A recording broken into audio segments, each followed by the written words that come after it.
नमस्कार। पिछले 5 दशकों में दुनिया ने अमेरिका की दादागिरी देखी है। लगभग 3 दशक पहले सोवियत रूस के बिखरने के बाद अमेरिका का दुनिया पर दबदबा और मजबूत हो गया। इसके बाद तो हर देश के अंदरूनी मामलों में दखलंदाजी करना तो अमेरिका ने अपना अधिकार ही मान लिया। इराक, सीरिया, लीबिया और अफगानिस्तान, हर जगह अमेरिका ने सैनिक कार्रवाई की और अधिकतर देशों की सरकारों को उखाड़ फेंका। जहां सैन्य कार्रवाई नहीं कर सका, वहां कूटनीतिक कार्रवाइयां की गईं। वेनेजुएला, ईरान, उत्तर कोरिया, क्यूबा सहित कई देशों पर उसने सख्त प्रतिबंध लगाए। अमेरिका के इन क्रियाकलापों में उसका साथ नाटो के देशों सहित कई और देशों ने दिया, जिनका हित अमेरिका से जुड़ा हुआ था।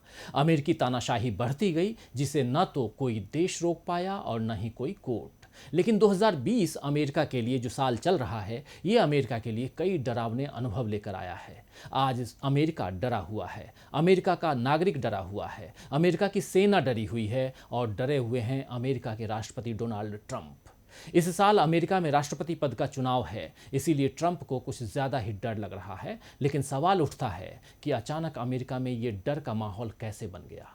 तो आज खबर दुनिया में हम देखेंगे कि आखिर क्यों डरा हुआ है अमेरिका। इसके अलावा दुनिया रंग बिरंगी में बात होगी कैसे कोरोना के एक मरीज का बिल बना 8.5 करोड़ रुपए का। लेकिन शुरुआत सुर्खियों से। ब्रिटेन के वित्त मंत्री ऋषि सुनक ने नस्लवाद को लेकर अपने ही देशवासियों को दिखाया आईना। भारतीय मूल के ऋषि सुनक ने कहा कि एक बच्चे के तौर पर ब्रिटेन में उन्हें भी नस्लवाद का करना पड़ा था सामना। वे भले ही सिर्फ शब्द थे, लेकिन वे इस तरह चुभते थे जैसे कोई दूसरी चीज नहीं चुभती। अमेरिकी राष्ट्रपति डोनाल्ड ट्रंप ने चीन को लेकर फिर दिखाई तल्खी। ट्रंप ने कहा, अमेरिका चीन से हमेशा खुले और बेहतर रिश्ते चाहता है, लेकिन चीन ने हमेशा वादे तोड़े। अमेरिका अपने राष्ट्रीय हितों की सख्ती से रक्षा करेगा। ब्रिटेन की जेल में ही रहेगा भगोड़ा हीरा कारोबारी नीरव मोदी। लंदन की वेस्टमिंस्टर कोर्ट ने नीरव मोदी की हिरासत अवधि 9 जुलाई तक बढ़ाई। पिछले साल मार्च में नीरव को किया गया था गिरफ्तार। गिरफ्तारी के बाद से ही वैंड्सवर्थ जेल में है नीरव मोदी। नीरव पर भारतीय बैंकों के साथ धोखाधड़ी का है आरोप। भारत नीरव के प्रत्यर्पण की कर रहा है कोशिश। 9 सितंबर 2001 को अमेरिका पर आतंकवादी हमला हुआ था और निशाना था वर्ल्ड ट्रेड सेंटर। इसके 2 टावरों से 2 अलग अलग विमान टकराए और दोनों टावर मिनटों में जमींदोज हो गए। अमेरिका ने इसके लिए अलकायदा को जिम्मेदार माना और उसके चीफ ओसामा बिन लादेन की तलाश में अफगानिस्तान पर धावा बोल दिया। अफगानिस्तान में उस समय तालिबानी सरकार थी। ये वही तालिबानी थे जिन्हें सोवियत रूस से लड़ने के लिए अमेरिका ने ही तैयार किया था। लेकिन जब तालिबान की अमेरिका को ज़रूरत नहीं रही तो उसने इससे किनारा भी कर लिया था। खैर, अमेरिका को अफगानिस्तान में लादेन तो नहीं मिला, लेकिन उसे अपनी कठपुतली सरकार बनाने का मौका ज़रूर मिल गया। इसके बाद से ही अफगानिस्तान में एक जंग चली आ रही है और इस जंग में मानवाधिकारों का न सिर्फ जमकर हनन हुआ है, बल्कि क्रूरता की हद को पार किया गया है। साल 2006 से 2014 के बीच अंतर्राष्ट्रीय आपराधिक अदालत यानी इंटरनेशनल क्रिमिनल कोर्ट यानी आईसीसी के अभियोजक यानी प्रोसिक्यूटर ने मध्य एशिया में 1 मई 2003 के बाद संभावित युद्ध अपराधों और मानवता के खिलाफ अपराधों की प्राथमिक जांच शुरू की थी।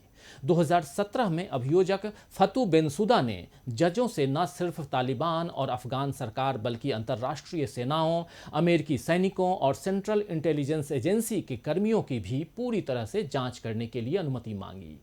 तब सुनवाई से पूर्व जजों ने कहा था कि ये इंसाफ के हितों की रक्षा नहीं कर सकेगा और अदालत को ऐसे मामलों पर ध्यान देना चाहिए जिसमें सफलता की अच्छी गुंजाइश हो। आपको पता ही है कि इंटरनेशनल क्रिमिनल कोर्ट नीदरलैंड्स के द हेग में स्थित है। ये नरसंहार, युद्ध अपराधों और मानवता के खिलाफ अपराधों के अभियोजन के लिए अंतिम न्यायालय है। आईसीसी पहला स्थायी संधि आधारित अंतर्राष्ट्रीय आपराधिक न्यायालय है जिसकी स्थापना अंतर्राष्ट्रीय समुदायों से संबंधित गंभीर अपराधों को करने वाले अपराधियों पर मुकदमा चलाने और उन्हें सजा देने के लिए की गई है। आईसीसी की स्थापना रोम कानून या रोम अधिनियम के अंतर्गत की गई, जो 1 जुलाई 2002 से प्रभावी हुई। अफगानिस्तान ने भी रोम अधिनियम को मंजूर किया था, इसीलिए वो भी आईसीसी के अधिकार क्षेत्र में आता है। खैर, 2017 के आईसीसी के फैसले से महज कुछ दिन पहले ही अमेरिकी विदेश मंत्री माइक पोम्पियो ने कहा था कि कथित युद्ध अपराधों की जांच की मांग करने वाली आईसीसी कर्मचारी को वीजा देने से अमेरिका मना कर सकता है या उसका वीजा रद्द कर सकता है, और हुआ भी ऐसा ही। वेंसुदा का वीजा रद्द कर दिया गया। इसके बाद 11 सितंबर 2018 को अमेरिका के राष्ट्रपति के सुरक्षा सलाहकार जॉन बोल्टन तो 2 कदम और आगे निकल गए और उन्होंने कहा कि आईसीसी के न्यायाधीशों और वकीलों को धमकी देते हुए कहा कि अमेरिका अपने नागरिकों और अपने सहयोगियों को इस अवैध न्यायालय से बचाने के लिए हर जरूरी तरीका अपनाएगा। हम आईसीसी के साथ सहयोग नहीं करेंगे, हम उसकी कोई मदद नहीं करेंगे, हम उसे खुद ही खत्म होने के लिए छोड़ देंगे। वैसे भी अपने इरादों और उद्देश्यों की वजह से आईसीसी हमारे लिए पहले ही खत्म हो चुका है। दरअसल अमेरिका अब तक जो चाह रहा था सब कुछ उसके मुताबिक हो रहा था, लेकिन 5 मार्च 2020 को हालात बदल गए। आईसीसी ने अफगानिस्तान में अमेरिकी सैनिकों के खिलाफ जांच की अनुमति दे दी, जिससे अमेरिका में भूचाल आ गया। अमेरिकी राष्ट्रपति ने कोर्ट के फैसले को मानने से इनकार कर दिया। डोनाल्ड ट्रंप ने बीते गुरुवार को ही आईसीसी के खिलाफ पाबंदी लगाने के आदेश पर दस्तखत कर दी है। अमेरिका ने उन कर्मचारियों के खिलाफ आर्थिक और पर्यटन संबंधी प्रतिबंध भी लगा दिए हैं जो आईसीसी की तरफ से जांच कर रहे हैं और ये पता लगाने में मदद कर रहे हैं कि क्या अमेरिकी सेना ने अफगानिस्तान में युद्ध जैसी स्थिति बना दी थी। अमेरिकी प्रतिबंधों के बाद आईसीसी की तरफ से जो बयान आया है उसमें कहा गया है कि कोर्ट के कर्मचारियों पर कई तरह के प्रतिबंध लगा देने का ट्रंप सरकार का फैसला न सिर्फ अदालत पर हमला है बल्कि संपूर्ण अंतर्राष्ट्रीय आपराधिक न्याय प्रक्रिया पर भी चोट है। साथ ही ये हिंसा और दमन के शिकार लोगों के हितों के लिए भी नुकसानदेह साबित होगा। ट्रंप ने जिन कर्मियों के खिलाफ कुछ बंदिशें लगाई हैं वे लोग कोर्ट का ऐसा स्टाफ हैं जो अफगानिस्तान में युद्ध अपराधों को लेकर जांच पड़ताल कर रहे हैं। तो अमेरिका के इस फैसले का चीन और रूस ने तो विरोध किया ही, नीदरलैंड्स की तरफ से भी अमेरिका के खिलाफ आवाज उठी। वहां के विदेश मंत्री स्टेफ ब्लॉक ने कहा कि मैं अमेरिका द्वारा लिए गए फैसले और कदम से काफी बेचैन महसूस कर रहा हूं। नीदरलैंड आईसीसी को पूरी तरह से समर्थन देता है। वहीं यूरोपियन कोर्ट की फॉरेन पॉलिसी की चीफ जोसेफ बोरेल ने कहा है कि ये काफी चिंता की बात है और कोर्ट का सबको सम्मान करना चाहिए और सभी देशों से आईसीसी को सपोर्ट मिलना चाहिए। लेकिन इस मामले में अमेरिका को सबसे बड़ा झटका मिला है ब्रिटेन से, जिसने ट्रंप के फैसले की आलोचना करते हुए आईसीसी को अपना समर्थन दिया है। ब्रिटेन के विदेश मंत्री डोमिनिक रॉब ने कहा है कि ब्रिटेन घिनौने अंतर्राष्ट्रीय अपराध से निपटने के लिए आईसीसी का भरपूर समर्थन करता है। आईसीसी को इस बात की इजाजत होनी चाहिए कि वो अंतर्राष्ट्रीय स्तर पर आपराधिक गतिविधियों की निष्पक्ष जांच करे और उसे किसी तरह के दंड का खौफ न हो।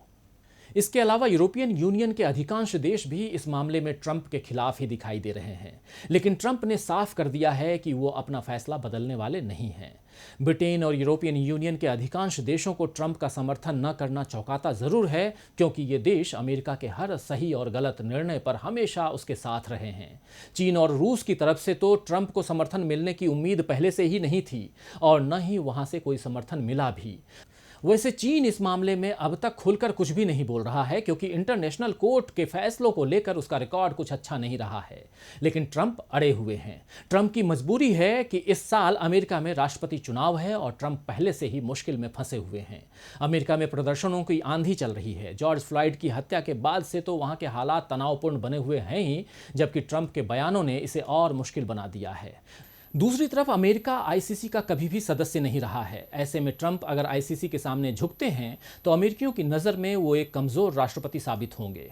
अभी हाल ही में कई एजेंसियों ने राष्ट्रपति पद के चुनावों को लेकर सर्वे किए हैं, जिसमें ट्रंप अपने विरोधी जो बाइडेन से पिछड़ते हुए दिख रहे हैं और दोनों के बीच का अंतर 10% से भी ज़्यादा बताया जा रहा है।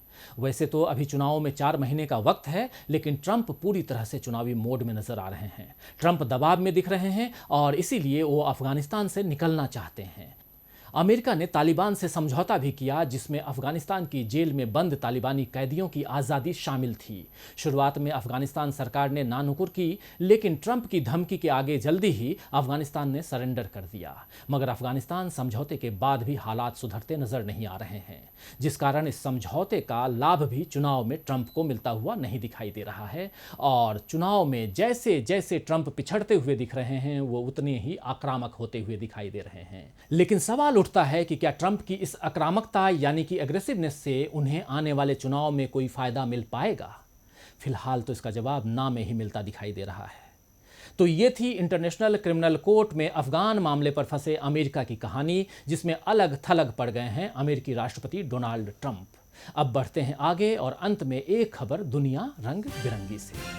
दोस्तों, इस समय पूरी दुनिया कोरोना वायरस को लेकर परेशान है। हर देश इस समस्या से जूझ रहा है। बीमारी का दायरा इतना बड़ा है कि यूरोप और अमेरिका, जिन्हें अपनी स्वास्थ्य सेवाओं पर गर्व है, वो भी इसका सामना सही तरीके से नहीं कर पा रहे हैं।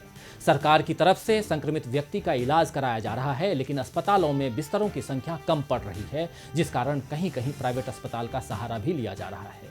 अब प्राइवेट अस्पताल यानी निजी अस्पताल में आप इलाज कराएंगे तो जाहिर है कि बिल भी भरना पड़ सकता है, और ये बिल कितना हो सकता है इसका अंदाजा आप नहीं लगा सकते हैं। दरअसल अमेरिका में एक कोरोना पेशेंट का बिल आया है 11 लाख अमेरिकी डॉलर, यानी भारतीय करेंसी में बात करें तो ये है 8.5 करोड़ रुपए से भी ज्यादा। ये बिल पूरे 181 पेजों का है, पन्नों का है। अमेरिकी नागरिक माइकल फ्लॉर 4 मार्च को दरअसल अस्पताल में भर्ती हुए थे। उन्हें कोरोना पॉजिटिव पाया गया था। अस्पताल में उनका इलाज पूरे 62 दिन तक चला। एक समय तो डॉक्टरों ने यह भी कह दिया कि उनके बचने की उम्मीद छोड़ दी जाए।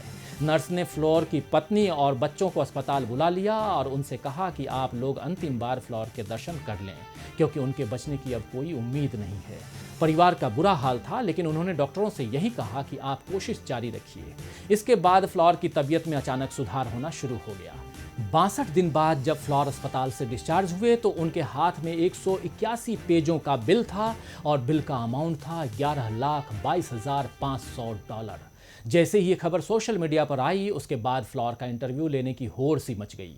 विदेशी मीडिया में इस मरीज का इंटरव्यू धड़ल्ले से प्रकाशित किया जा रहा है। वैसे फ्लॉर के पक्ष में कई लोग आ गए हैं और उनका कहना है कि ये राशि फ्लॉर से नहीं ली जानी चाहिए। तो आज खबर दुनिया में बस इतना ही। देखते रहिए DB लाइव। नमस्कार।